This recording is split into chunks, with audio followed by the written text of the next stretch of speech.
Я приветствую вас, дорогие друзья, уважаемые гости и подписчики моего канала. Всем большое спасибо, что, несмотря ни на какие проблемы со светом, без света, просто сумасбродную пятницу, которую нам сегодня прям со старту выкатил Зеленский своими заявлениями, такими потужными, которые будем разбирать сегодня, вы все равно вместе с нами. Андрей Золотарев, украинский политтехнолог, который прямо сейчас, как обычно, без света, на генераторе, но как-то незламно и потужно готов к прямому эфиру и к бою. Андрей Владимирович, приветствую вас. Приветствую вас, Александр. Добрый вечер, зрители. К сожалению, потужность нашего президента не трансформируется в киловатты часы электроэнергии. Поэтому боремся подручными методами с помощью генератора, аккумуляторов, инверторов. Такова жизнь, увы. Да, об этой жизни мы поговорим обязательно. Всех приглашаю на канал Андрея Золотарева. Переходите, интересуйтесь, тоже прямые эфиры, разные интервью на разных площадках. В общем, милости просим.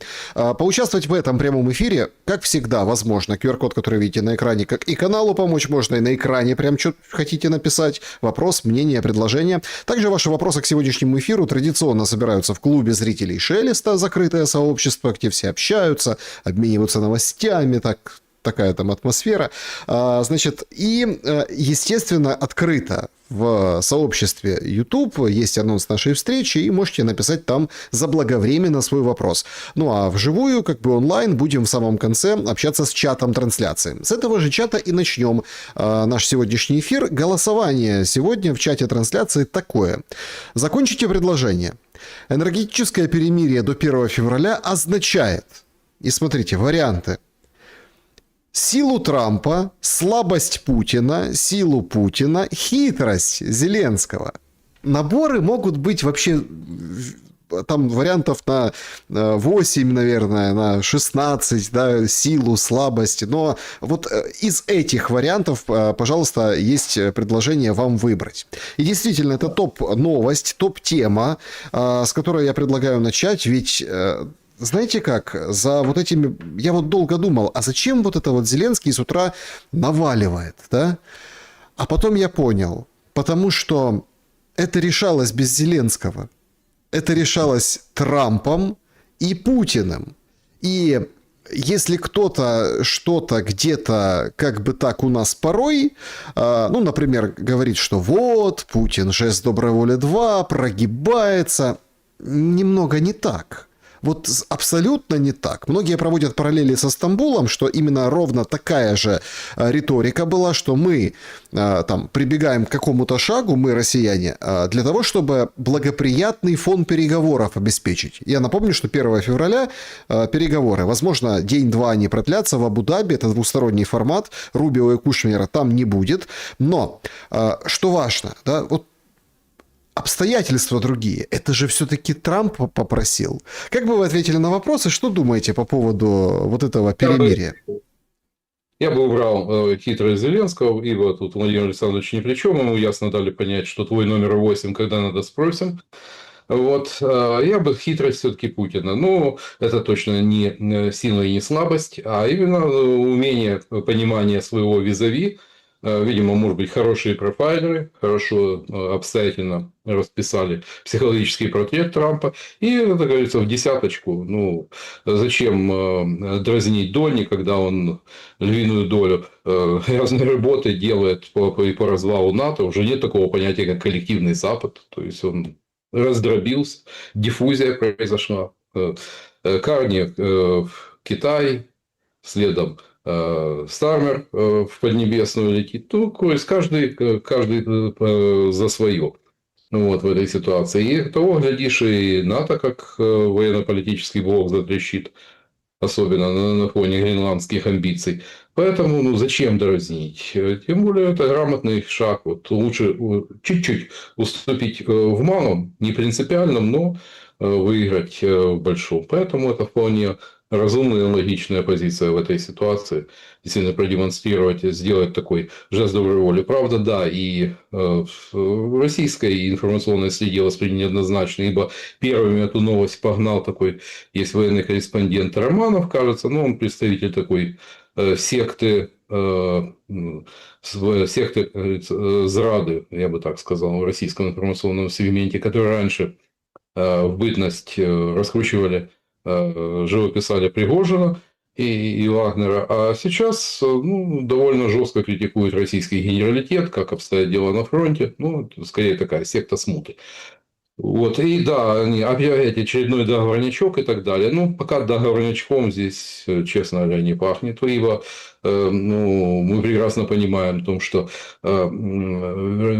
вести удары в режиме нон-стоп ежедневно, и российская военная машина тоже не может. Нужно регламентные работы, надо подвозить боеприпасы, ракеты, программировать их. Это все требует времени. И тем более вот сейчас до 3-4 февраля как раз было такое смягчение погоды. Вот. И да, и обычно, как в Подождите, давайте разберемся. Вот это, кстати, сейчас пики ломаются у этих всех аналитиков, потому что у нас прогноз погоды как бы привносит политическую целесообразность или военно-политическую, или военную прямо целесообразность. Значит, Трамп же как говорит: не бей, Володя Путин, потому что морозы. Ну и так ты там наделал делов, давай милосердие проявим. Окей. И причем, я, кстати, по поводу хитрости Путина с вами согласен.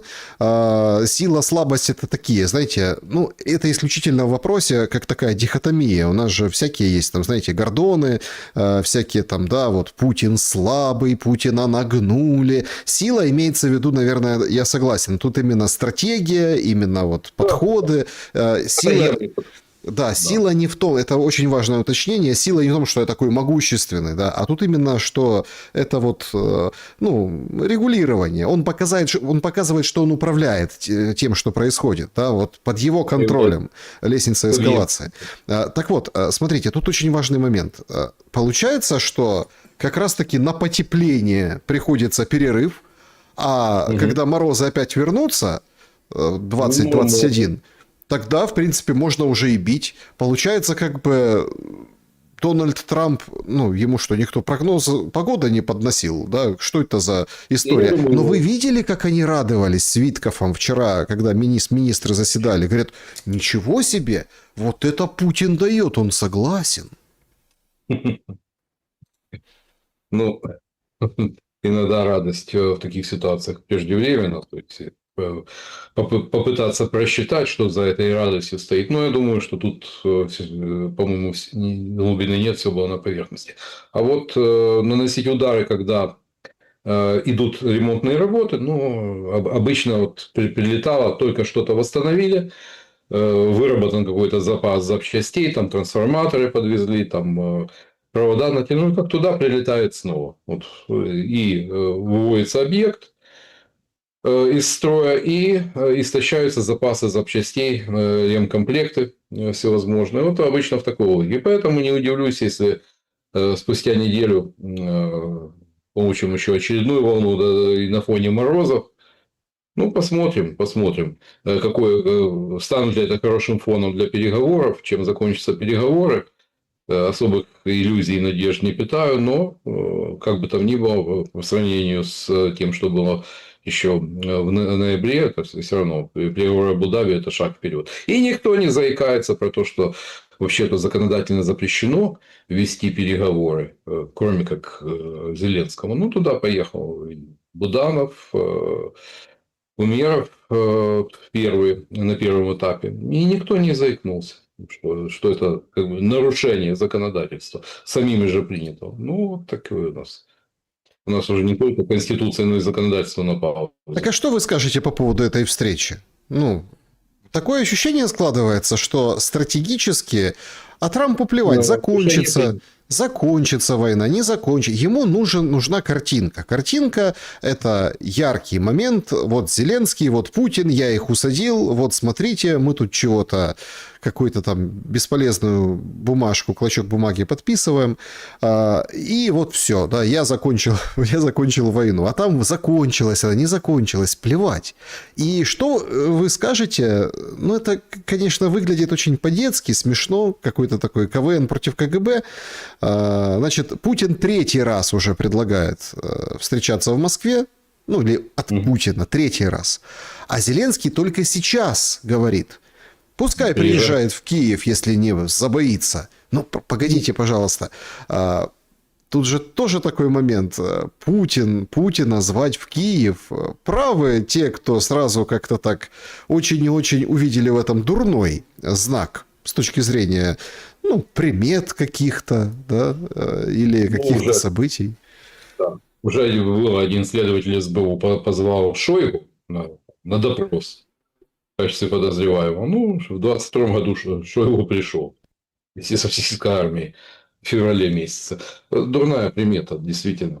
Звать Путина в Киев, как бы чего такого плохого не случилось в этой ситуации. Ну, смотрите, вернемся к тому, что нас ждет. Для Трампа важно, безусловно, ему нужна победная картинка, Трамп миротворец, но просто дать картинку – тактический успех. И он может быть, эффект от него очень быстро растает, как мартовский снег.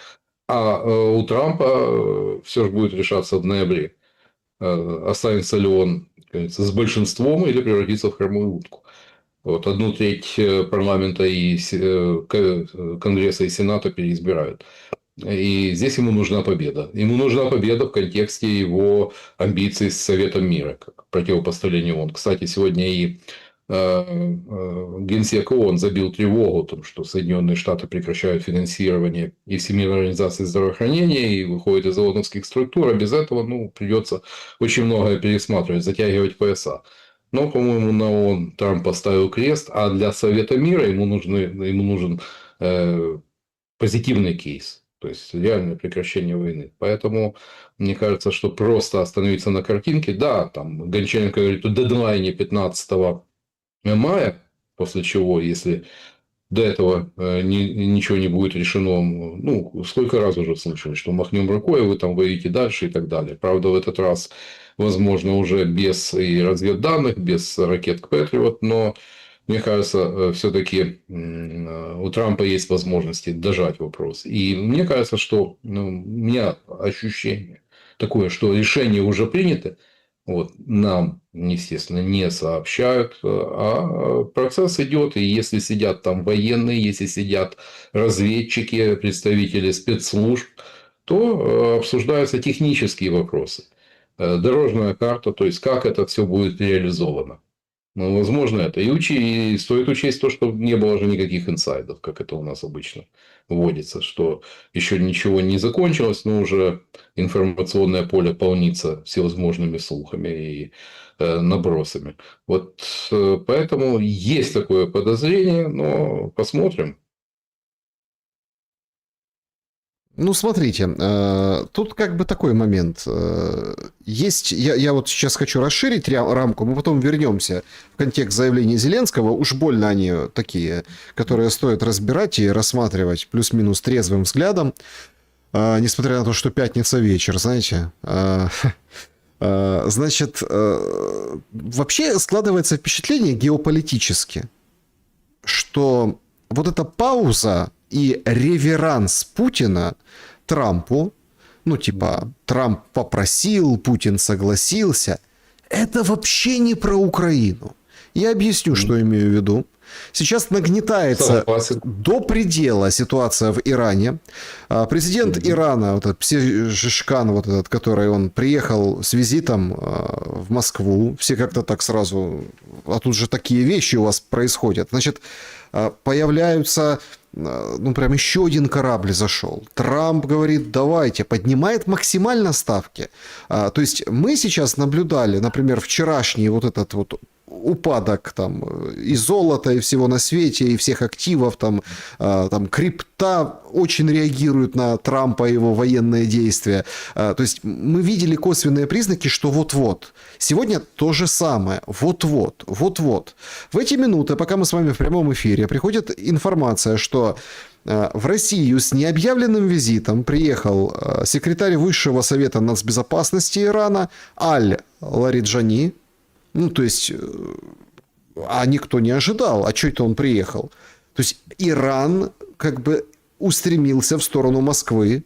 Президент то, как себя ведет Иран сейчас, ну, очень резко отвечал до вчерашнего дня. Вчера еще были очень резкие ответы. Они демонстрировали свои подвалы, бункеры, они демонстрировали свои ракеты, они провели учения. Сейчас все смотрят, а что же это может быть? А десант, не десант, то есть, или просто бомбежка.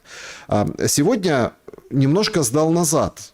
И это заметно, да, министр иностранных дел. Он говорит, что мы как бы за переговоры, чтобы все решить мирно. Ну и но. Ну а там что но, это понятно. Идти готовы на сделки, но вот если там чего-то будет, мы все-таки вот... В общем, смотрите, сейчас такое ощущение, что действительно накал катастрофический. И вот этот вот момент, а давайте воздержимся, не будем бить по Украине пару дней, это исключительно для того, чтобы с Трампом потолковать по поводу своих партнеров, союзников, товарищей из Ирана. И я так понимаю, что сейчас, если все не дойдет до этой критической точки, имеется в виду атаки Америки на Иран, то тень Путина будет, ну, очень уж длинной в этом процессе. Безусловно. Принцип в дипломатии и международной политике «do des» «даю, чтобы ты дал» еще никто не отменил.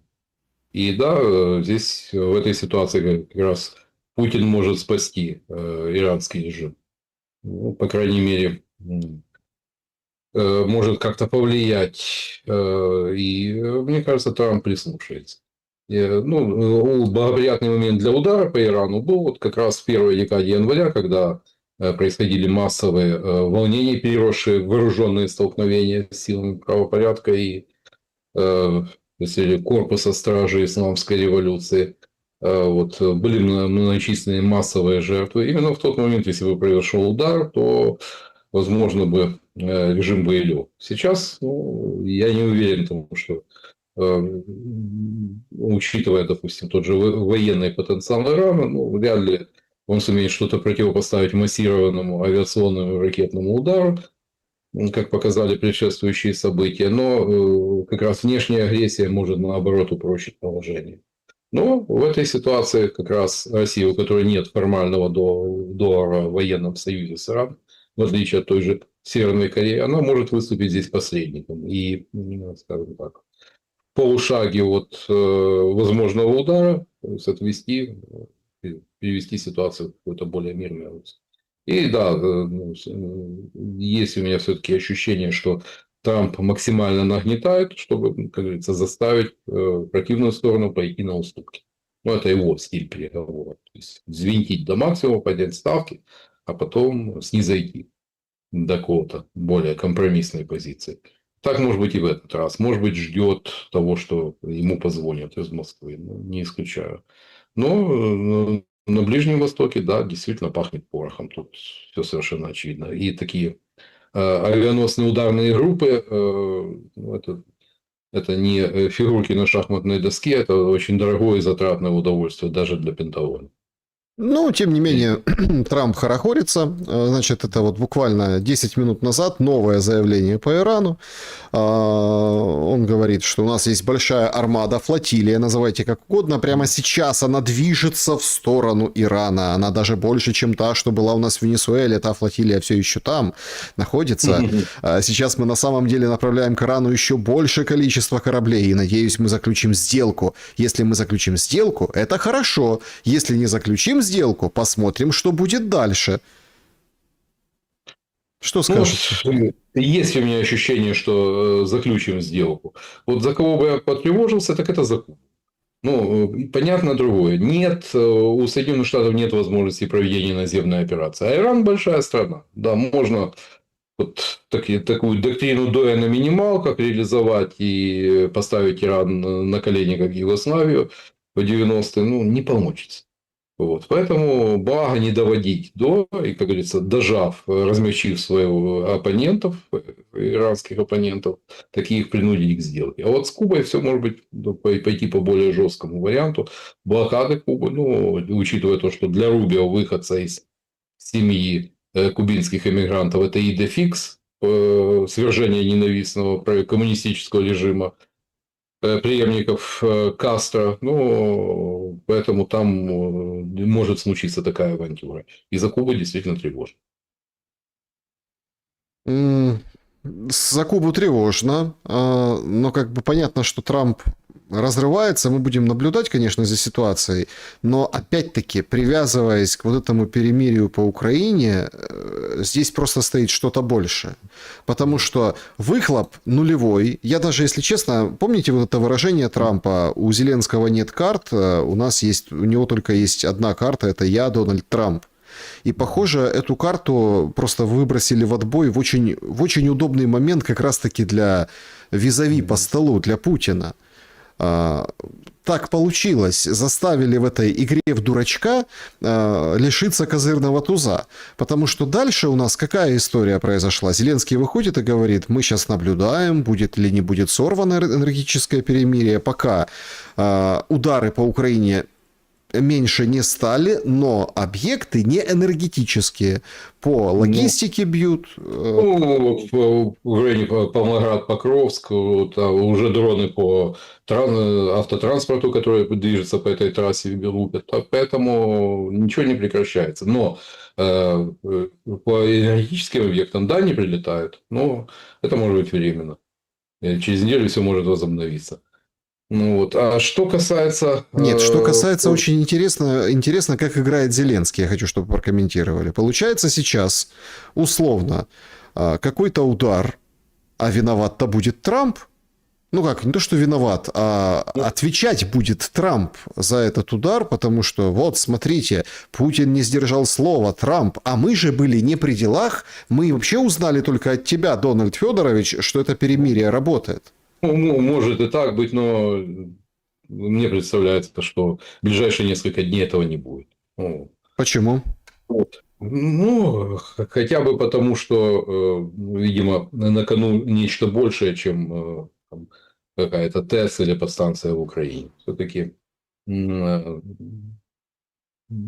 поддерживать отношения, добрые позитивные отношения с Дольным Фредовичем у Владимира Владимировича, ну, есть явный интерес. Вот, видимо, на кону что-то большее. Может быть, вот, по сути, вывод России из санкционного режима через вот эту идею вот этого офшора на Донбассе, продвигаемого Трампом. Может, по сути, размораживание значительной части активов через фонд восстановления.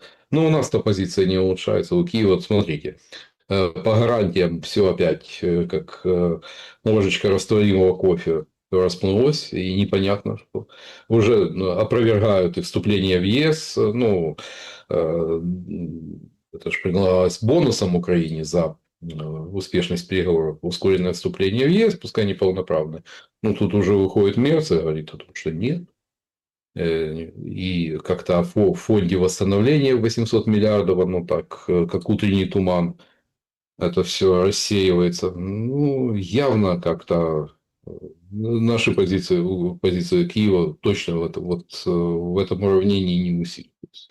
Так, полетело по Одессе сейчас, в эти минуты сообщают местные паблики, запуски беспилотников в ту сторону. То есть мы понимаем, что, возможно, это, конечно, и не энергетические объекты, но удары идут. Удары идут, склады рушатся, рушатся офисы, рушатся логистика, рушатся очень многие там вещи. Плюс еще, конечно, ситуация, которая накаляется, да.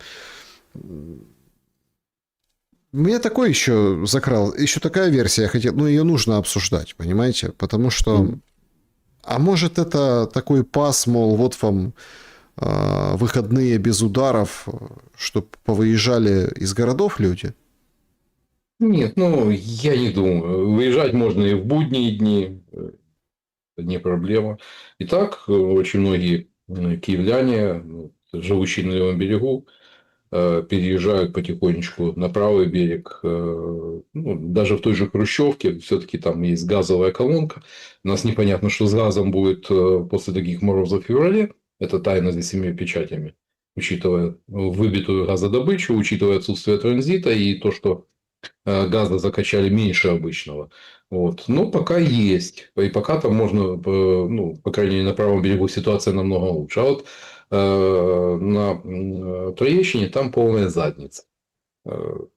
причем с такой, с долгоиграющей перспективой, поскольку во многих домах, ну, боюсь, что скоро туда не вернуться, учитывая то, что поразмораживались иногда там вплоть до систем канализации. Ну, а даже если расчеты многих на то, что вот солнышко пригреет и все, как говорится, наладится, нет. Это долгоиграющая история, увы. Вот. Ну, как говорится, жизнь дала трещину, еду на Троещину. Раньше, в 90-е годы говорили. М, Андрей Владимирович, если так вот по-честному, понятно, что эти перемирия – это уже мертвому припарка, но судя по тому, как общается Бахматов, судя по тому, что предпринимает, какие рапорты у Кличко, судя по тому, как эту ситуацию разыгрывают опять в этих политических дрязгах между офисом и мэрией, ну, простите, пожалуйста, выглядит как-то тошнотворно. Ну и люди, которым советуют покупать наполнитель для котов, которые там рыть ямы, но очень одиозное какое-то сопровождение, казалось бы, очень рутинной и абсолютно инженерно-технической, управленческой работы. Ну, так вот, так она выглядит, цивилизационная воронка. Ее символом вот как раз могут стать выгребные ямы на Троещине. Но, к сожалению, у нас при наборе в очистку, и не только в очистку, а на должности той же языкового омбудсмена, та же Ивановская, у нас не проходит идиот-НТС. Вот в Германии там те, кто многократно нарушает правила дорожного движения, их заставляют пройти идиот-тест. Вот у нас, по-моему, это надо внедрить при поступлении на госслужбу. Но, знаете, Бахматов откуда? Ну, шоумен. Ну, что вы от него Нет, хотите? шоумен все-таки, главный шоумен в стране все-таки Зеленский. Свежее заявление, просто в прямом эфире, все с колес, друзья. Если будете смотреть записи, имейте в виду, вот, значит, Зеленский выходит с заявлением. Сегодня он столько сделал заявлений, давайте по ним пройдемся, но начать со самого свежего предлагаю. Ай... Во всех наших областях с ночи на пятницу действительно не было ударов по объектам энергетики. Почти не было, кроме Донецкой области, где был один удар по газовой инфраструктуре.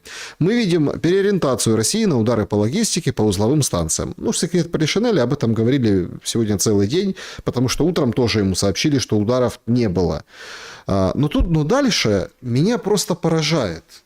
То есть людям говорят, вы рычите как львы, ходите в яму, покупайте кошачий наполнитель. И вот он этим людям, знаете, что говорит Зеленский? Поручил кабинету министров подготовить решение, чтобы люди, которые были без отопления, не получали платежки за услуги, которых не было. Людям не должны начислять оплаты за услуги, которых не было отопления, не будет и счетов. Вот. Я разочарую наших зрителей, придет, и я думаю, еще больше, поскольку я могу сказать по дому, вот, когда отключают на длительное время, естественно, теплоноситель остывает в системе. И для того, чтобы его нагреть, требуется больше газа. То есть, соответственно, и по домам счет за январь месяц наверняка будет точно не меньше, и, скорее всего, заметно больше, чем в предыдущем месяце. Поэтому рассчитывать на то, что будет... Ну, у нас пахнет выборами.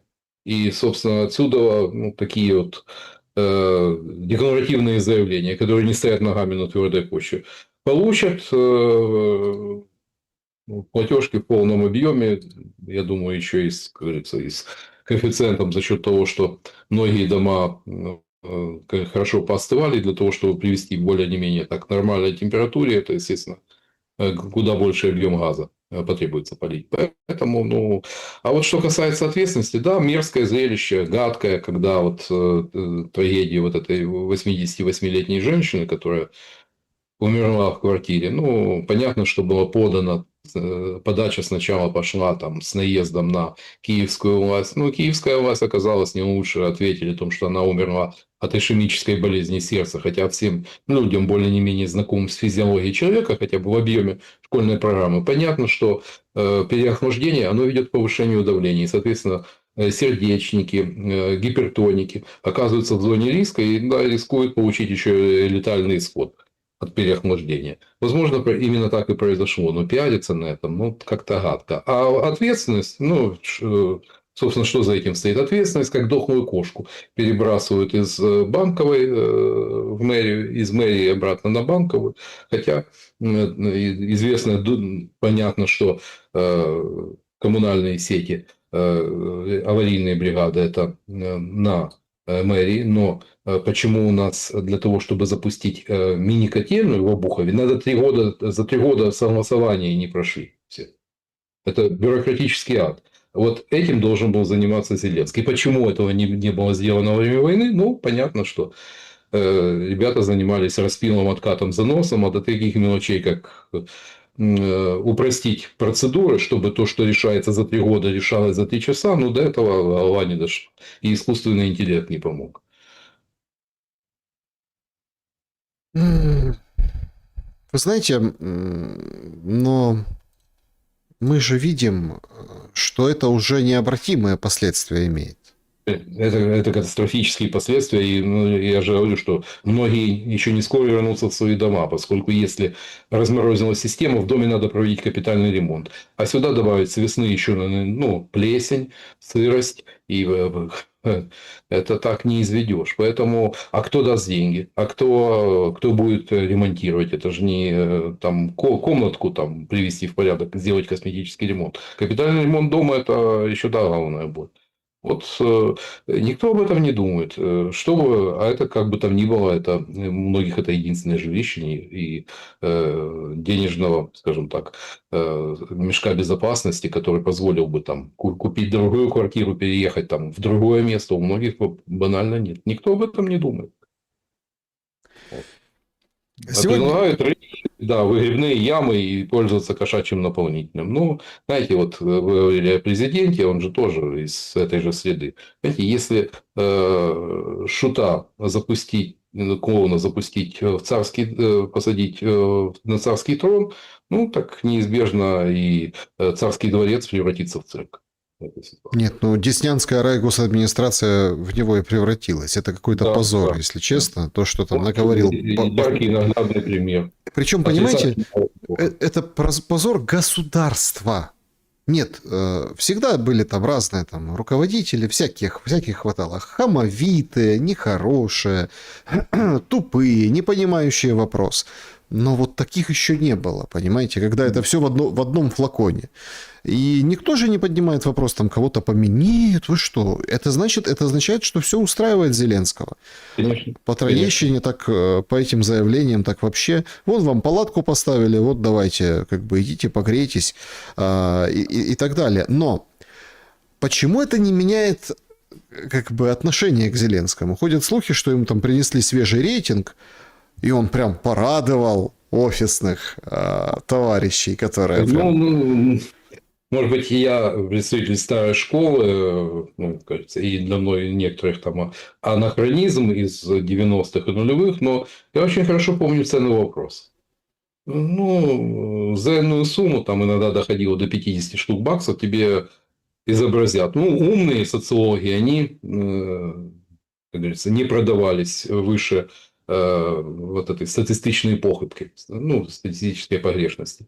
И да, и ухватить за руку. Но некоторые поиздержавшиеся, поистощавшие готовы были во все тяжкие. Тем более сейчас, ну, будем говорить так, по сути, политики нет. По большому счету, рынка политических услуг нет. То есть он похоронен, как и мир медиа, то есть благодаря нашему потужному. То есть, соответственно, принести могут любой рейтинг. Это раз. Во-вторых, достоверность этих социологических данных. В стране, где можно за неосторожный пост попасть под 111 или нажить себе другие неприятности, но кто будет откровенничать с интервьюерами? Давайте. Ну, тут тоже такой момент. И по Трампу рейтинг принесли. Как его не и любит украинский народ. 72 украинца не любят Трампа, и 99 не любят Путина. Но это социология у нас превратилась из инструмента информирования общества об общественных настроениях, превратилась в инструмент пропаганды власти. Вот и все. Я скажу так, ну, на коротке социологи говорили о том, что коэффициент лжи при соцопросах, ну, 3/4 интервьюеров просто посылают.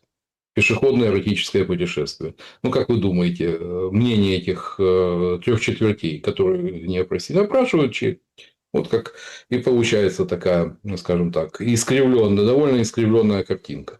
Проводят в большинстве случаев опросы не face-to-face, вот, а, как правило, с помощью там, телефонных опросов, ну, поскольку интервьюерам тоже психологически очень тяжело, потому что люди выкладывают то, что думают о власти и происходящем. Естественно, выдержать это, ну, надо иметь железные нервы и кожу толщиной с кожи носорога.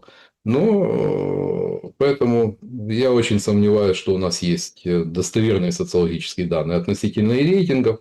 А рейтингами у нас как? У нас традиционно формируют вот это туннельное зрение.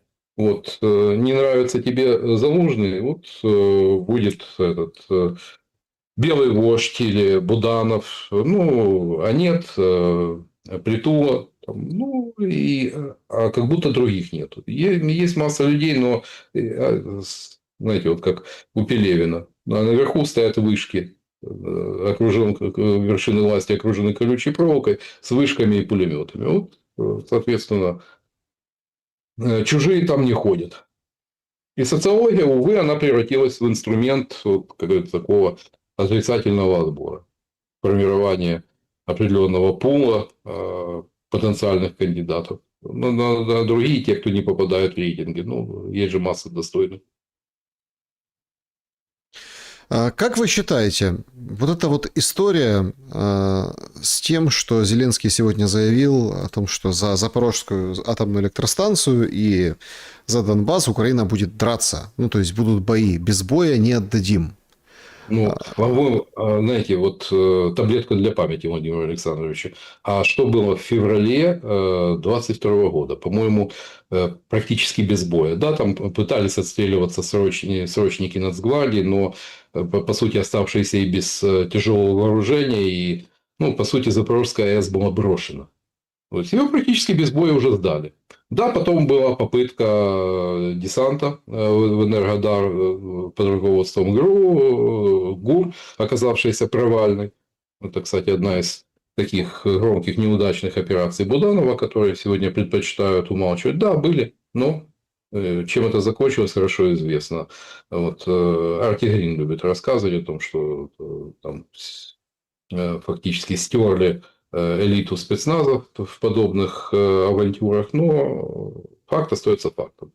Уже пробовали. Но что, хотим еще, хотим ядерного инцидента и чего-то такого, но как-то это все выглядит предельно безответственно. И, скажем так, ну, бахвальство в этой ситуации и шапкозакидательство, оно не поможет. Зеленский говорит, что в ночь на сегодня отчет начался. Недели. Американская сторона про неделю говорила. Песков говорит, что до 1 февраля. Кто врет? Да. Ну, я думаю, все-таки до окончания переговоров. То есть, чтобы не портить фон переговорам. Так а что будет на этих переговорах? Что, подождите, спокойно же портили фон предыдущего Абу-Даби. Ну, там же, получается, произошел еще удар по поезду и по Одессе. Вот на фоне переговоров там говорят, представители российской делегации извинялись, что, дескать, приказ не дошел. Что-то, значит, было. Но, опять же, за кулисами происходит много того, чего мы не знаем. И, соответственно, считаю, что мы не должны это знать. Ну, вот как-то так получается. Я думаю, все-таки тут нет никакого противоречия. То есть, американцы убеждены, что 7 дней, Песков, что 3 дня. Вот. Ну, я думаю, в конце концов, все-таки думаю, я ближе к версии тому, что 3-дневный срок. Если мы предположим, что, ну, давайте так, это все решалось без Зеленского. Ну, судя по всему, это так и есть. да, то Ну да. где-то там рядышком, наверное, да, мог быть Буданов. Судя по тому, как разгонялся этот посыл про приказ, через кого, через откуда, ну, короче. То есть понятно, что будановцы включились в эту как бы информационную историю. Это я имею в виду вчера, да, до официального подтверждения. Трамп высказался, и только на следующий день Кремль дал официальный ответ по этому поводу, потому что еще вчера до Трампа Песков не мог себе позволить сказать, о чем речь. Да, и Поэтому... у нас очень интересно было с утра, когда пошла первая информация, вот как раз из российских телеграм-каналов, опровергали. Ну, и я довольно скептически отнесся, но потом уже к обеду удалось навести резкость, и таки да, такие и у нас восприняли крайне с недоверием, так что нас, мы, по сути, оказались поставлены перед фактом таких договоренностей. Вот, именно как оно есть все. У меня не выходит из головы вот эта вот фотография, я ее детально разбирал в начале недели, делегации по возвращению из Абу-Даби. Им что-то рассказывал Зеленский потушно, но они его смотрели очень перепуганно и даже как-то расстроенно и кисло. Видно было, что если... Ну, заявлено было, что это разговор о том, что было на переговорах. И видно, что это, понятно, фотографируют уже, когда, ну, как бы... дает ЦУ Зеленский. И по лицам было понятно, что они говорили не о том, не так, и, в общем, абсолютно по-другому. Буданов, почему я его вспомнил, и вот этот разгон, собственно, будановский, или людей, поддерживающих Буданова, получает какую-то очень интересную, скажем так, медийную поддержку, абсолютно открытую.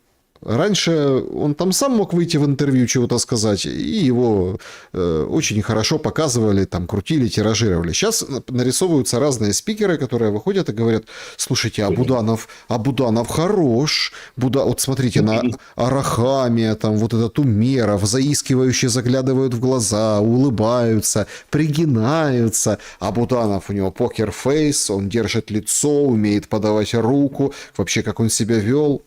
Такое ощущение складывается, что где-то, ну вот я имею в виду конкретно этот факт решения о перемирии на 3 дня или на неделю, сейчас посмотрим. Вполне вероятно, что Зеленский может просто качать, что это на неделю, да, может качать.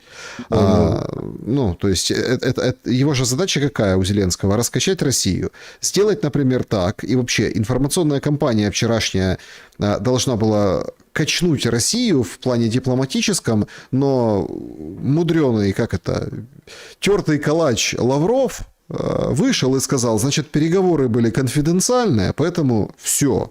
Во время этого ну, в общем, президент Арабских Эмиратов приезжал, там же тоже подходили, там Кадыров говорит: я вообще против переговоров. Костюков говорит: слушайте, ну давайте, ну все понимают, все видят, все мы, да, с Украиной никогда не было легко. И тоже ничего не сказал по сути переговоров. Они выдерживают эту линию. А Зеленскому надо было шатнуть вчера. Сейчас надо, получается, ну договорились же на 3 дня, так давай недельку. После недельки будет, ну так смотрите, как хорошо было. А давайте еще недельку. Мы сейчас договариваемся. Зеленский сегодня сказал очень... Ну, первый вопрос. Это конкуренция Буданова и Зеленского на вот этом международном треке. Почему это важно? У нас есть факт, какой бы там он ни был. Нам продемонстрировали, что договариваться о таких классных вещах можно без Зеленского. Вот Буданов здесь, окей, Путин позвонил. И Владимиру Александровичу это невозможно пережить. Вот, понимаете? А это же как серпом по одному месту. Это же как нож в сердце, понимаете? Это вот первый посыл. Пес, который машет собакой. Помните в конце фильма, когда Дастин Хоффман: я режиссер. Понимаете, то есть это первый момент. Прокомментируйте конкуренцию Буданова и Зеленского на этом поприще, да, это важно. А второй момент, Зеленский же нам как сказал: у нас есть 2 плана. План номер 1 – это быстрый трек переговорный, быстрые договоренности, прекращение войны. И план 2, наверное, к которому он склоняется, ну это очевидно, это длинные переговоры и, ну, соответственно, длинная война. Да, будем говорить, называть вещи своими, тянуть резину, переговоры идут, война идет. Вот, а что там за кадром, что теряем, это никого не волнует. Но если говорить к началу вопроса, да, действительно, но Буданов куда более, скажем так, приемлем для Белого дома, учитывая его прошлое, то, что он, кажется, его как спецназовца формировали с участием спецов из СРУ, и не каждый украинский офицер после ранения лечился, восстанавливался в американском госпитале. Ну, судя по всему, американский клиент. И учитывая то, что Владимира Александровича на дух не переносят в Белом доме, кто бы что ни говорил, но это факт. Вот понятно, что почему бы как говорится, и не сыграть вот здесь. Но другое дело то, что у Буданова возможности существенно ограничены, ибо аппарат банковый, ну, по большей части, это все-таки клиентела Лондона. Это люди, доставшиеся от Ермака, соответственно, возможности ограничены. Это пытаются компенсировать через говорящих голов, экспертов, тем более, что политтехнологическая конюшня у Буданова, но больше разве что, по-моему, у Белецкого. И, скажем так, эффективнее, может быть, работают. А так, ребята работают довольно неплохо, качественно, но действительно возможности ранее были ограничены. Ну и теперь появился доступ к информационным каналам, и этим активно пользуются. Но не получится ли так, что чрезмерная информационная активность сыграет с Будановым злую шутку? Ибо иногда надо действительно и с внутренней аудиторией держать покерфейс. А так, ну, вот как Артем регулярно напоминает о том, что у каждого генерала есть свое кладбище, в том числе и у Буда. И оно не маленькое. Да, значит, еще одну тему рассмотрим с вами и перейдем к вопросам зрителей. Их тоже предостаточно. ТЦК.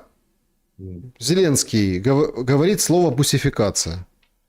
Слово, которое признано кремлевским нарративом. Все вещи, которые происходят с людьми на улицах, официально называются ИПСО. Если какие-то эпизоды... Интеллектом, да. Если какие-то эпизоды, то все бросаются официальные вот эти источники говорить о том, что ой, бедные несчастные. Я тут зачитывал вчера в шуме послание Черкасского, по-моему, ТЦК, о том, что вот ангел-хранитель спас его на фронте под вражескими обстрелами, и сейчас его ангел-хранитель спас, на него бросился мужик с ножом. Просто стояли, короче, ТЦКшники, общались, никого не трогали, а мужик проходил мимо и решил с ножом наброситься и шею поранил ТЦКшнику, но сонная артерия не задета, ангел своими крыльями защитил. Ну, короче, такой какой-то... Слезы и сопли, короче. Слезы и сопли. Понимаете, Зеленский говорит, бусификацию надо остановить, за это отвечает Федоров. Как?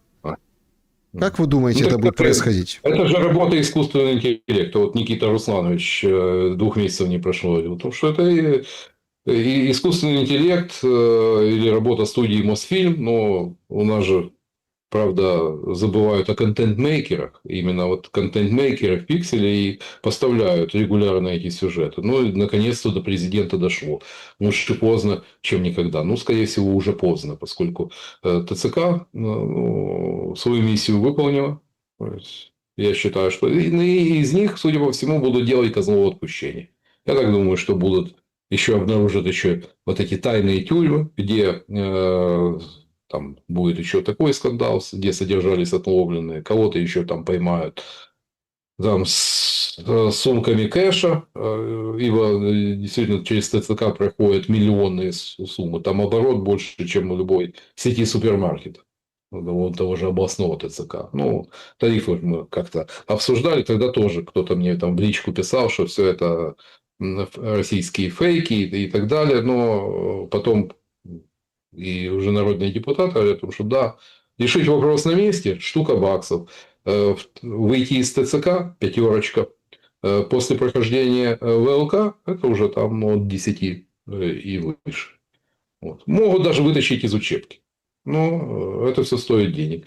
И действительно посчитайте, если речь идет о десятках тысяч, ну, допустим, даже если 1/4 откупается, это миллионные суммы в долларах. Итого так посчитали, что за почти 4 года войны там где-то с посполитых взлохматили примерно на 2 ярда баксов наши ТЦКшники. Вопрос другой. Ну, есть, да, действительно те люди, которые там уже негодны к выполнению боевых задач, прошли фронт, но основная эта масса, почти 50 тысяч сотрудников ТЦК. Это 10 полнокровных бригад. Александр, 10 полнокровных бригад. У нас выходят депутаты... Так сегодня, там... сегодня этот, говорит, 1 300 000 забронированных. А Да, среди да. вот этих коммунальщиков куча подснежников. То есть людей, которые как бы числятся на работе ради брони. Да, да. А, кстати, вот электриков сейчас столкнулись. Электриков, сантехников нет. Там буквально несколько человек на район. Они на разрыв. А зато масса, ну, их раньше таких блатных называли придурками. Те, кто придуривается. То есть, те, кто фиктивно числятся. Вот у нас же есть бойцы культурного, историчного фронту, информационного фронта. Ну, вот Пикалов там несет службу у нас в гвардии. Ну, замечательно. Вот, но в окопах его никто не видел. А в окопах, ну, речкосеи, свинопасы, 150 тысяч от силы человек, и, естественно, пехоты не хватает закрыть такой фронт. Вот. Сколько таких умных у нас по улицам бегает, которые забронированы, которые числятся, но не служат, ну, которые откупились. Ну, вот. Поэтому поздно пить боржоми, когда почки отвалились. И Федорову, ну, я не думаю, что... Судя по всему, вот мой прогноз, из ТЦКшников будут делать козлов отпущения. Вот увидите. Так Это уже вопрос. сейчас. Я так как бы был обескуражен. Есть такой нардеп от слуг Федиенко. Он постоянно как бы вот там за мобилизацию, вот, поддерживал ТЦКшников. Ну, короче, он такой был, да. Ну, у него комитет такой, и, короче, он такой прям. А сегодня у него уже прорвало, говорит, они идиоты, такие-сякие, те, кто запихивают в бус. В смысле? Ты только что, вот совсем недавно, до сегодняшнего дня, ты же как бы их хвалил, а сейчас, получается, они нехорошие люди. Ну, Александр, я всегда говорю, что депутаты во все времена всегда были удивительно конъюнктурными существами, очень чутко держащими нос по ветру. Видимо, почувствовал вот, запах жареного, потому что эта тема потенциально зашкварная, тем более выступать промоутером, обгадившимся по всем параметрам ТЦКшников, ну, судя по... Все идет к их закономерному финалу, и за все надо платить. Так, ну что, похоже, заканчивается вместе с нашим основной частью эфира. Сейчас будем переходить к вопросам. Перемирие. Это я вот открыл у себя Deep State паблик. Угу. Да, вот 4 минуты назад. Поражение одной из ключевых подстанций временно оккупированного Крыма.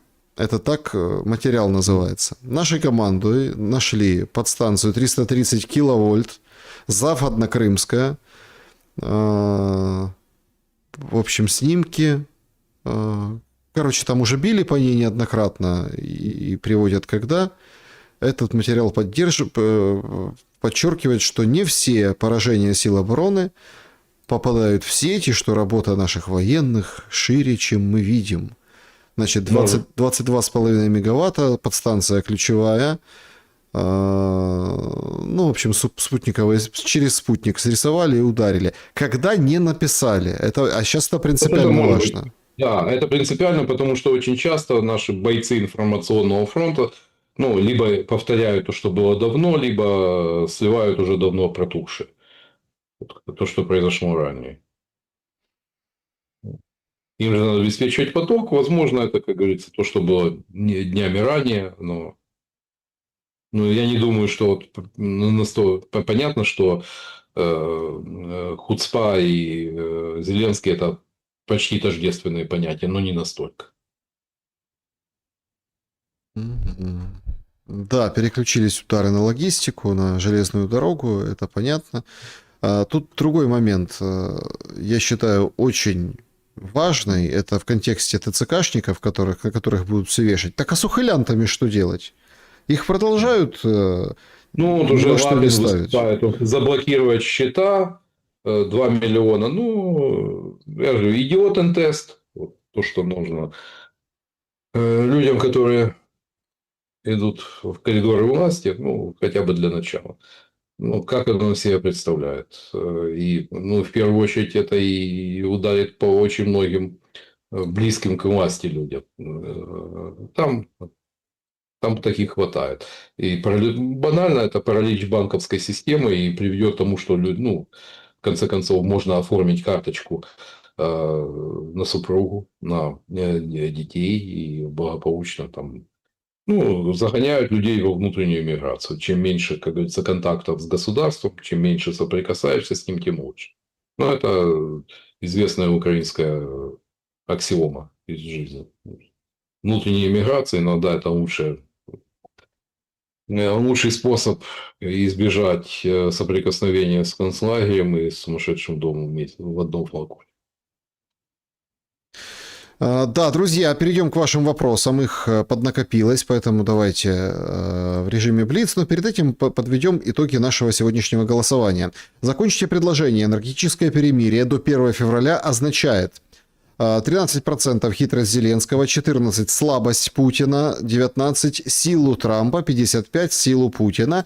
Но имеется в виду, мы там в самом начале с вами говорили, что сила имеется в виду не в плане там, что вот могущество, да, а сила в плане стратегические, ну, стратегическое мышление и как бы игра, да, игра.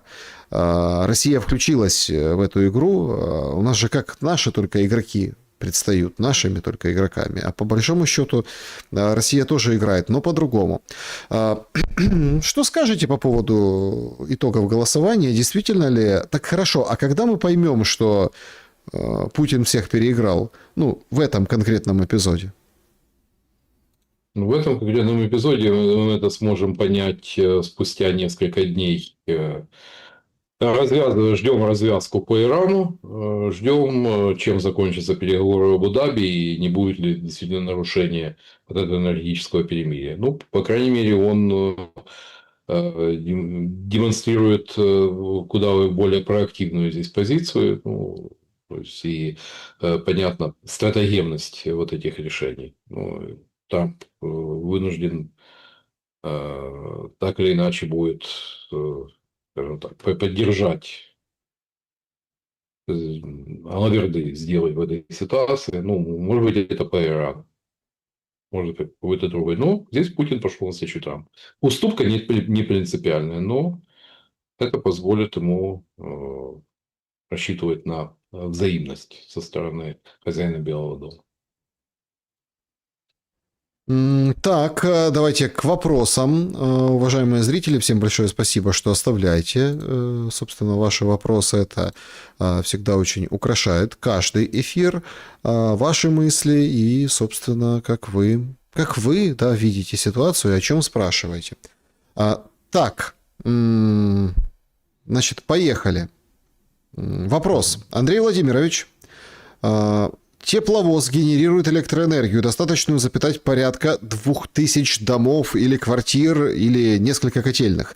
Это возможно размещать в метро, уберегая от воздушных атак. Почему до этого не додумались и это не задействуют? Ну, я думаю, энергетики о возможностях использования подвижного состава в качестве генератора электроэнергии хорошо знают. Ну, мол, технические нюансы. Я знаю, что есть и передвижные подстанции. Кстати, европейцы нам поставляли такую технику. Я скажу из своего прошлого. В свое время, когда в Полярном случилась серьезная авария на подстанции, еще 80-е годы. Ну, в качестве источника электроэнергии выступала атомная подводная лодка, которую подогнали к пирсу, и она легко обеспечила электроэнергией гарнизон. Понятно другое, том, что если бы было бы желание, но подобно тому, как в Харькове все 3 года стили, понятно, после уроков 22 года стилили соломку, и там до недавнего времени, пока Зеленский не рассказал о том, что в Харькове ситуация лучше, тут же прилетело 7 ракет, и 90% города осталось без электроэнергии. Но там Терехов хотя бы побеспокоился. Когенерация, мини-котельные и генераторы. И ситуация была до недавнего времени была намного лучше. В Житомире намного лучше ситуация. Там децентрализовали теплоснабжение с 2014 года. А Киев, он искусственно, так планировался город. Гигантские ТЭЦ, самые большие в Украине, огромные машинные залы, турбины, естественно, это очень уязвимый объект. Но, по крайней мере, сосредоточиться на Троещине, на левобережье, чтобы там не возник коллапс, это вполне, тут не надо электровоза, тут достаточно было газопоршневые станции, генераторы, но смягчить тяжесть удара. Скажу, полностью избежать не удалось бы, я не питаю никаких иллюзий, но смягчить ситуацию, троещинцам было бы намного легче. Так, следующий вопрос. Владимир Федорович спрашивает, как отнесутся киевляне, если Россия вышлет самолетами гуманитарную помощь в виде валенок, теплых вещей, воспримут как поддержку украинцев с благодарностью или как издевательство?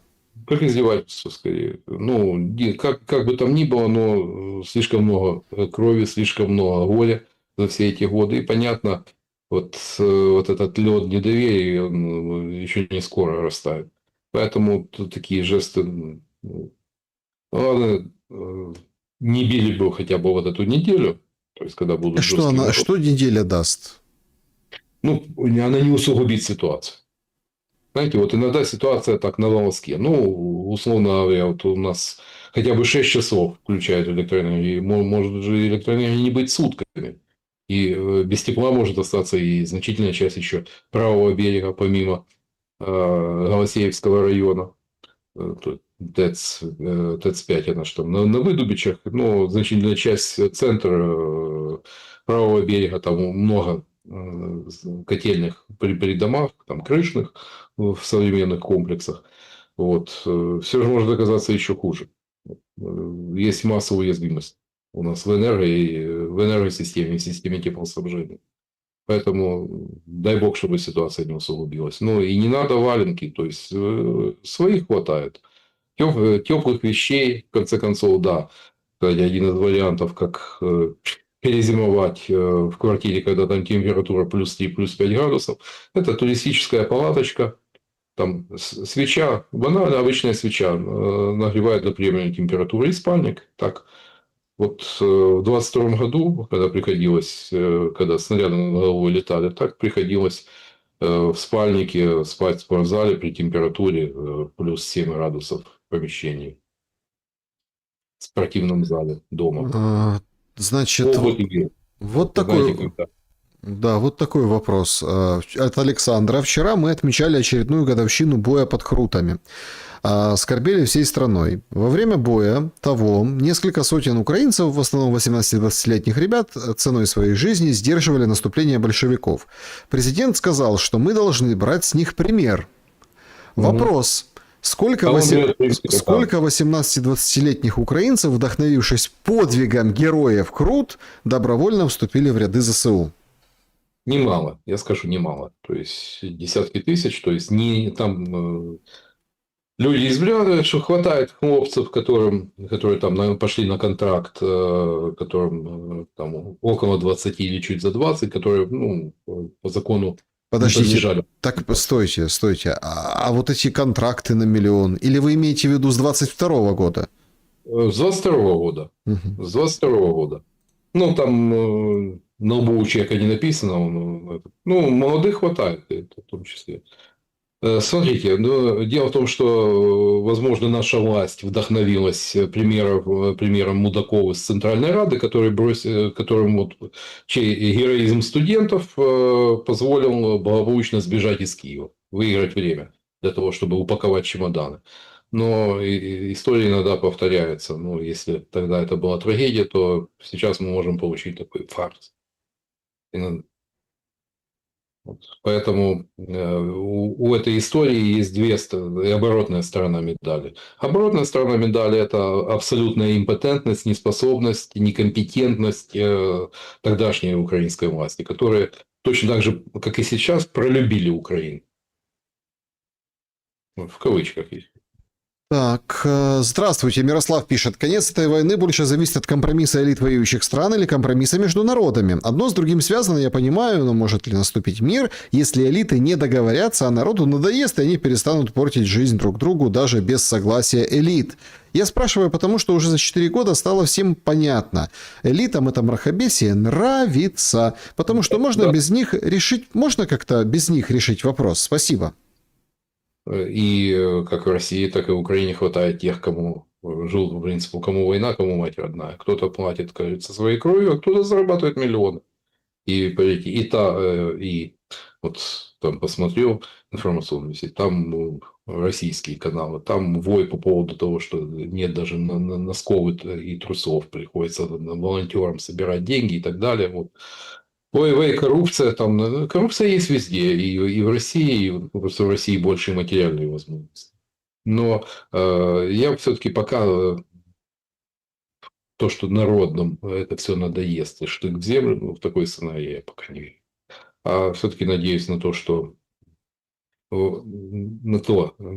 неприятно это осознавать, но то, что для части вот, мировых элит эта война представляет собой чемодан без ручки. Вот, и похоже, собственно, их решение, их стратегическое решение станет определяющим в этой ситуации. И это будет решаться даже не в Киеве, не, ну, вы же понимаете. Лина Востроилова. Солидарны ли вы с мнением великого киевлянина, учившего нас еще 100 лет назад, что разруха не в клозетах, разруха в головах? Может, Абсолютно. поэтому Абсолютно. предупредительно сняли с пьедестала сами украинцы? Там пели хором, тут скакали. И еще хотелось бы знать, где социальная солидарность поделась. Замерзающих эвакуировать на западную часть страны в санатории никто не может додуматься. Ну, а как? Лина Востроева, вы не пытались в 22 году снять квартиру во Львове? Там, у киевлян глаза на лоб лезли. Там, в плане, там, э, поляки, те же немцы, куда как более гостеприимно встречали беженцев из Мариуполя, нежели львовяне. Задирая до безумных высот, уезжая в Европу, сдавая квартиры, там, дончанам, мариупольцам, ну, еще и говорили, что вы привели в страну войну. Вот поэтому о солидарности говорить не приходится, тем более у нас это слово под запретом, как и все, что связано с левой идеей, как и красный цвет. Ну, а понятно, что Булгаков, который ну, вскрывал вот эти родимые пятна вот этой новой элиты, ну, он пришелся и здесь не ко двору, поскольку когда у руля страны союз, творческий союз Швондеров и Шариковых, ну, естественно, Булгаков не ко двору. Но снесение памятников Булгакову, надо понимать то, что заканчивается выгребными ямами на Троещине. Ну, равно как проспект Романа Шухевича ведет к Бабьему Яру. Все Да, закономерно. да, что есть, то есть. А еще сегодня сняли в Киеве с музея Великой Отечественной войны, там, где Родина Мать. Личный директор полез, ну что, возле города Пекина бродят хунвейбины. Лично директор, да, о том, что имена бессмертные, их имена бессмертные, полез снимать эти буквы, которые были установлены на... Знаете, я помню вот этих феменш, которые спилили крест возле Майдана. Через 3 года там кровь полилась. Одна из этих феменш повесилась в Париже. Коль веревочка не вейся, особенно все равно совьешься в кнут, как Иван Владимир Семенович. Он тоже уж под запретом. Там, это ж деколонизация Украины рапортует, что в Кременчуге сняли мемориальную доску. Ну, посмотрел на деятеля этой, ну, тоже призывного возраста, потенциально подлежащей мобилизации. Нет, чмо скачет по просторам страны, Валит памятники, переименовывает улицы. Ну, нет, чтобы пойти в окопе за батькивщину защищать. Оно занимается войной с памятником. Мертвые же не ответят. Мертвые, да, мертвые не ответят. Ну, но, как говорится, Бог не фраер, он все видит. Так, следующий вопрос. Что будет в первый месяц открытия границ? Выстроятся ли километровые очереди на выезд? И много ли вернется, если страной Спартой останутся руководить патриоты Зеленский или Залужный? Если 800-тысячная армия после войны останется, кто ее будет кормить? Вот открытый вопрос. Ну, тут сразу несколько вопросов. Да. Во-первых, ну, что может быть в Украине после войны? Вот история с этим с черкасским стрелком наглядно показывает. Понятно, что в милицейскую версию я не верю от слова совсем. Там, скорее всего, было немножечко все по-другому. Вот, ну, знаете, как у нас наверху тьма власти, а внизу власть тьмы. Вот и вот такие князьки на местах, они абсолютно спокойно творят беспредел, тем более, что они в законе, они прикрываются правоохранительными. И, судя по всему, вот такие инциденты, они будут происходить все чаще и чаще. И все чаще и чаще будет литься кровь. И напомню о том, что у этого стрелка, у него 2 сына в рядах ЗСУ. Я думаю, они спустя после войны, вернувшись домой, захотят все-таки выяснить, вывести на чистую воду, ну, из-за чего, как говорится, кто стоял за всей этой трагедией, кто выступил, первым нажал на спусковой крючок. Я имею в виду не фигурально, а запустил процесс, отправил полицию. Тем более, ведь прекрасно знали, человек там был известный и довольно активный, племянник вот этого героя Украины Сергеенко, который погиб там, в 2014 году. Тоже при невыясненных обстоятельствах. И, наконец, другое. Вернемся к началу вопроса. Я не думаю, что выстроится очередь. Во-первых, скорее всего, наши европейские партнеры попросят повременить с отменой военного положения и, соответственно, с возможностью массового выезда украинцев за границу, потому что прекрасно понимают, что там даже не 500, не миллиона, несколько больше украинцев станут на лыжи. Поэтому, видимо, попросят немножечко отсрочить. Я думаю, этот вопрос может растянуться на полгода-год после окончания войны. Так что не богатейте думкою на этот счет. Очень многие, да, вот война закончится и поеду. Я говорю, стоп.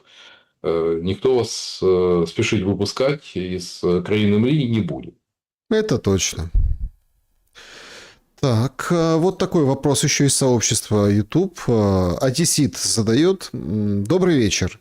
Андрей Владимирович, скажите, пожалуйста, когда Тимошенко заявила, что она находится в нацистском государстве, что это было? Каминг-аут или, может, крик души, что ее сподвигло именно на эту фразу? Спасибо за ответ, мира и добра.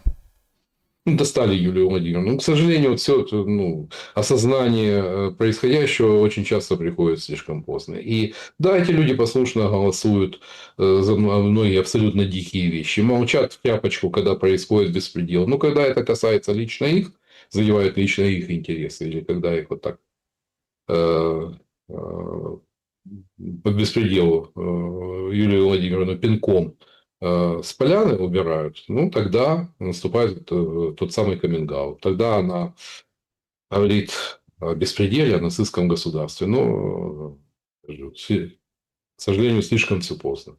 Слишком все далеко зашло.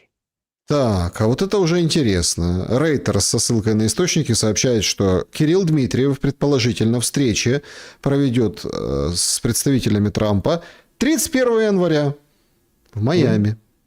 Ну, я думаю, о деньгах.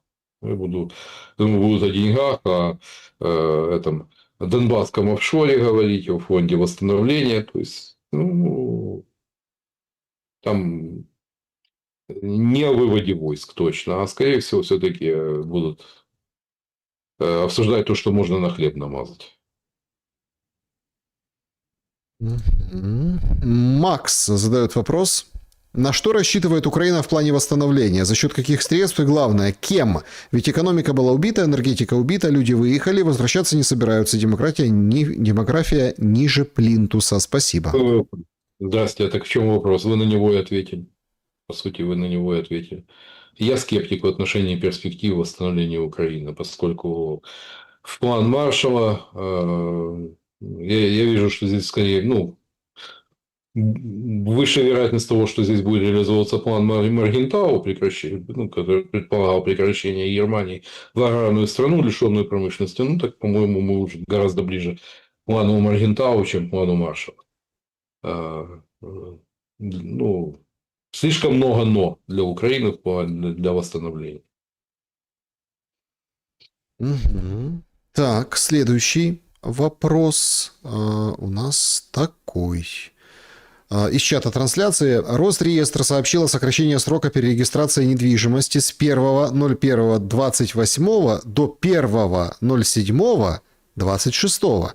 Касается ЛДНР, Запорожской, Херсонской областей. Это может быть связано с каким-то июлем договоренного разделения или передачи областей? Может, не исключаю. То есть, не утверждаю, но не исключаю. Ну, я знаю другое, то, что там по ту сторону линии соприкосновения тоже далеко не всем медом намазано. И хватает так, прецедентов, когда к людям относятся так, как не должны, по идее, относиться. Ну, отбирая и собственность, и там не только квартиры, но и, скажем так, бизнесы, в том же Мелитополе есть у меня там. Был у меня там знакомый, который был вынужден выехать из Украины, ну, его там медиабизнес достался нынешней новой власти. Ну, вот такова реальность. И вот эта перерегистрация, да, очень многие уехавшие в Европу мариупольцы могут просто-напросто лишиться своей недвижимости. Мгм. А, Александр, не может ли быть так, что если переговоры в итоге ни к чему не приведут, судя по риторике Зеленского, то вместо СВО будет объявлена война? И будет как в Газе. Никто никого уже не жалеть не будет, будут уничтожать Да. и сносить. А зачем? То есть для чего? То есть, э, по крайней мере, ну, такой формат войны, ну, абсолютное большинство россиян эту войну не чувствует. Ну, только те, кто, как говорится, видят кладбище там в определенных регионах той же Бурятии, ну, видят масштаб. А так большинство это где-то колониальная война, ну, за пределами России. Зачем полномасштабно? Тем более тема мобилизации, но об нее обожглись в 2022 году. И, ну, по крайней мере, как бы я ни относился к Кремлю, но там умеют делать практические выводы из своих ошибок. Явно хватает пока контрактников, хватает иностранцев, вербующихся в российскую армию. Ну, у нас, да, любят писать о том, что истощается и так далее, но нам бы так истощаться у россиян. То есть, этот формат полноценной войны там, со всеми, ну, это же, опять же, и Женевская конвенция, если объявлять войну, ну, а как бы нет, не сроки. Так, значит, Зеленский на дебатах с Порошенко говорил ему, почему вы до сих пор не остановили войну. Это показывает всем, какой вы главнокомандующий. Прошло время, Зеленский главнокомандующий. Ну, дело в том, что ну, тогда на сцене был Голобородько, Василий Голобородько. Но где-то к году 2020 Василий Голобородько скоропостижно скончался. Ну, а уже с весны 22 года мы видели такое не до Черчилля. Ну, к сожалению, как главнокомандующий оказался после весны 22 года оказался не на высоте своего положения. Подумать о том, что войну на истощение Украина не тянет от слова совсем, ну, видимо, не хватило там серого вещества. Расчет на то, что Запад нам поможет, союзники нас, ну, может быть, кто-то из тех, кто хорошо знал историю, могли бы рассказать Владимиру Александровичу, чем заканчивались подобные упования. Примеры Китая, Гоминдановского, Южного Вьетнама, Афганистана. Ну, я мог бы еще с десяток набросать. Вот. А сейчас маем это еще маем. Ну, поэтому теперь уже наступает очередь Зеленского, то есть когда ну, будут отталкиваться, знаете, когда тогда шли многие, кто угодно, лишь бы не Порошенко. Ну, теперь кто угодно, лишь бы не Зеленский. Ну, земля ж круглая. Это да, земля круглая. Значит, вот такой вопрос из чата трансляции. Почему Лукашенко Россия помогла, а Януковичу нет? Ну, потому что там был Лукашенко, а это был Виктор Федорович Янукович, который пытался на двух стульях усидеть. Ну, и это было слишком заметно. А вот батька, ну, он делает как с такой изящностью, и естественностью, и непринужденностью.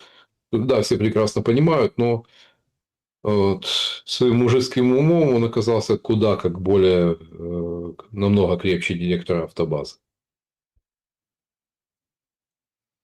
Мгм.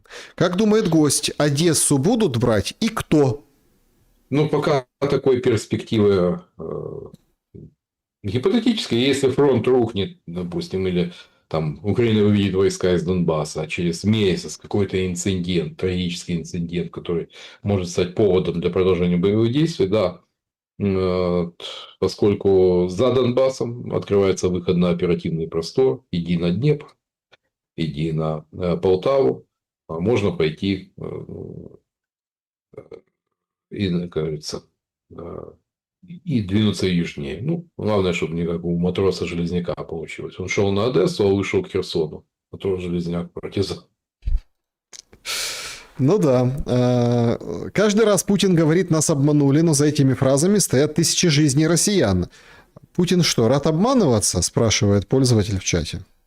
Ну, нет, ну, он, эти, люди бывших представителей госбезопасности не бывают. То есть, да.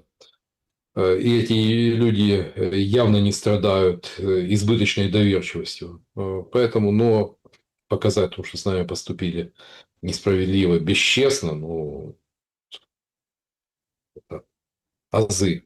То есть мы на стороне сил добра, а вот с нами европейцы, обещавшие, американцы, обещавшие там не расширение НАТО и так далее, ну,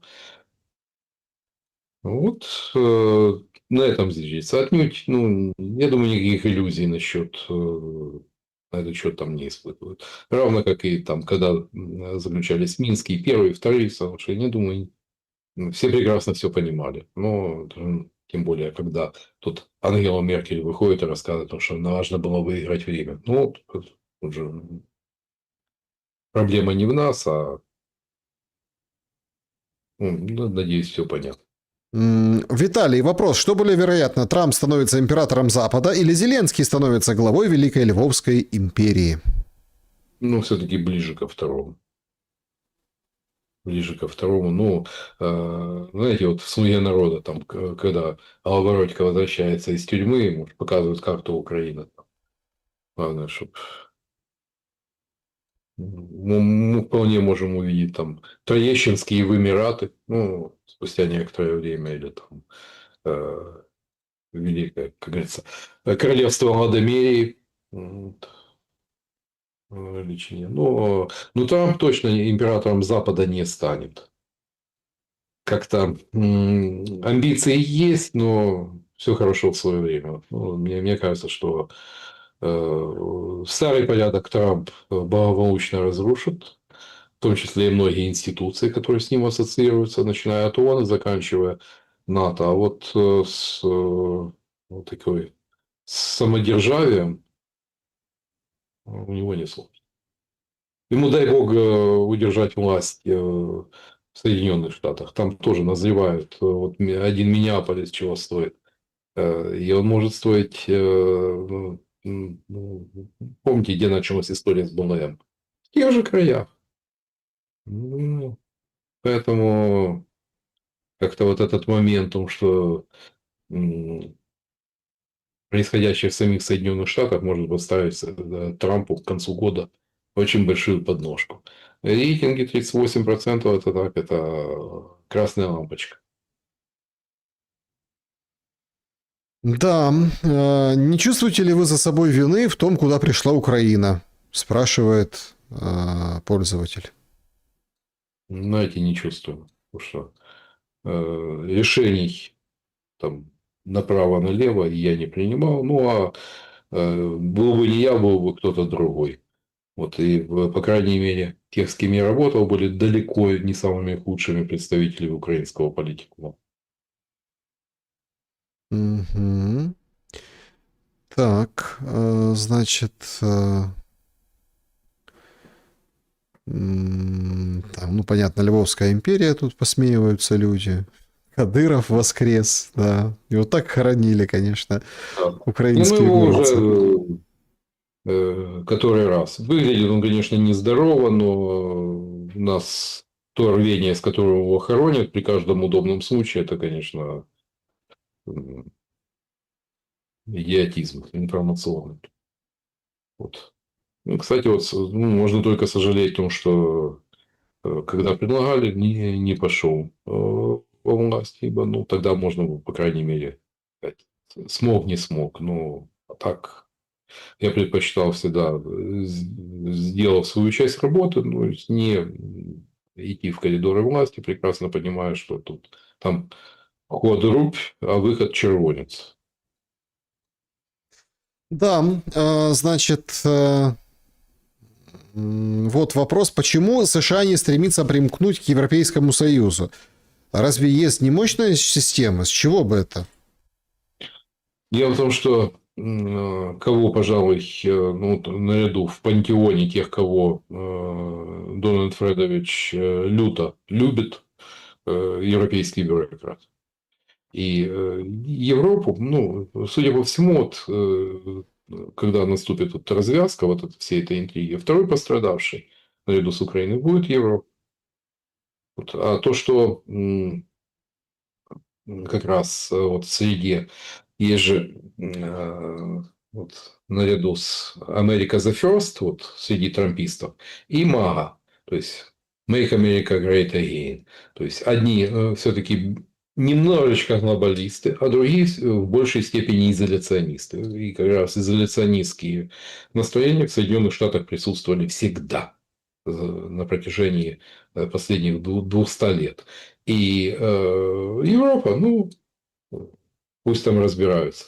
Вот европейские войны, то есть в Соединенных Штатах всегда вот, Первая мировая война это не наше дело, пускай там, ну, когда увидели, к чему все движется, и ну, а поводом стало потопление Лузитании. Тогда Соединенные Штаты вступили, и очень удачно вступили в войну, не понеся таких больших потерь, как Англия и Великобритания. Соединенные Штаты оказались в числе государств-победителей. Равно как и потом два интербеллум, период между Первой и Второй мировыми войнами, тоже нельзя ни в коем случае не лезть вот европейские. Что там делает Гитлер, там, Сталин, неважно. Это не наше дело, это европейские дела. Но потом в итоге, спустя 5 лет, высадились в Нормандии. Вот. Поэтому, может быть, будет очередной, вот как раз с Трампом, это будет период такого изоляционизма, демонстративного отталкивания европейцев. Потом ситуация может несколько поменяться. Но что-то мне подсказывает, потому что к тому времени очень многое там будет уже превращено в труху и пыль. Следующий вопрос из чата. А почему не видно процесса распада на много государств? Вроде логично же исторически пойти по пути Югославии. Нет, ну, знаете, вот многие говорят, то, что в начале 90-х годов, когда центробежные тенденции были и в самой России, как раз тот самый пресловутый коллективный Запад, он помог избежать, ну, не стал предпринимать ничего, что могло бы привести к распаду России, как бы там ни было. Хотя бы чисто из прагматичных соображений, что проще иметь дело с одним субъектом, чем с десятком, у которых, в распоряжении которых еще может оказаться оружие массового поражения. Равно вот поэтому посмотрите сейчас Ближний Восток. Ну, как Соединенные Штаты. Ну, играли с курдами, помогали им, обещали. Ну, как только поменялся ветер, курдов благополучно кинули, забыв про Курдистан, даже не говорю о государстве, они обещали им автономию. А новая сирийская власть Джулани там и слышать об этом не желает. Равно как понятно, что и турки никаких теплых чувств по отношению к курдам изначально не испытывают. Вот как случается. То есть в каждом конкретном случае надо смотреть. И, Очень а, люблю вот... смотрите, да, добавлю. С другой стороны, на фоне поездок Карни в Китай э, э, представители Белого дома встречаются с сепаратистами Альберта. Провинция Канады, богатая нефтью, и где там тоже существует. То есть, вот конкретная игра в данном случае. Вот, я не думаю, что пойдут на провоцирование, сепарирование Квебека Альберта, но так вот поиграть на нервах у канадцев вполне. То есть в каждом конкретном случае. Ну, очень интересный вопрос, давайте на нем закончим сегодняшний эфир. Ну, прям... А может Зеленский вот это вот все действовать в духе анкориджа? Просто играть роль противника этого? А анкоридж это гораздо больше, ну, я так понимаю, сценарий. Ну, маловероятно. Маловероятно. Все-таки Владимир Александрович с кем играл все эти последние годы? Ну, С кошевым. нет, ну... Украинская загадка. Зашел президентом, вышел резидентом. Вот. Понятно, что было намного ближе к лондонскому обкому, нежели к вашингтонскому. И так взяться, переобуться в этой ситуации быстро точно не получится. И играть, вот, подыгрывать Анколледжу, ну, тем более, что, по идее, дух Анколледжа, он может отравить, оказаться смертельным для Владимира Александровича по своим последствиям. Ну, надо понимать. Поэтому, ну, как говорится, подыгрывать этому духу. Он вынужден. Другое дело то, что его ставят перед фактом. Вот. Ничего про Украину без Украины. Помните, было такое. Вот. Теперь ставят перед фактом. Но с этим приходится. Не нравится. Придется крутить носом. Но с этим придется так или иначе жить. Андрей Золотарев был моим собеседником сегодня. Спасибо большое за время и мысли.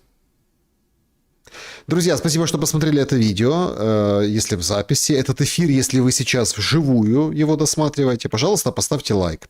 Всем добра и света, несмотря ни на что. Света во всех смыслах этого слова.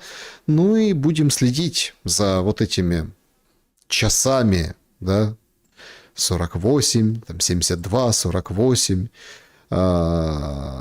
Следить за событиями и, конечно, надеяться на лучшее. До скорого.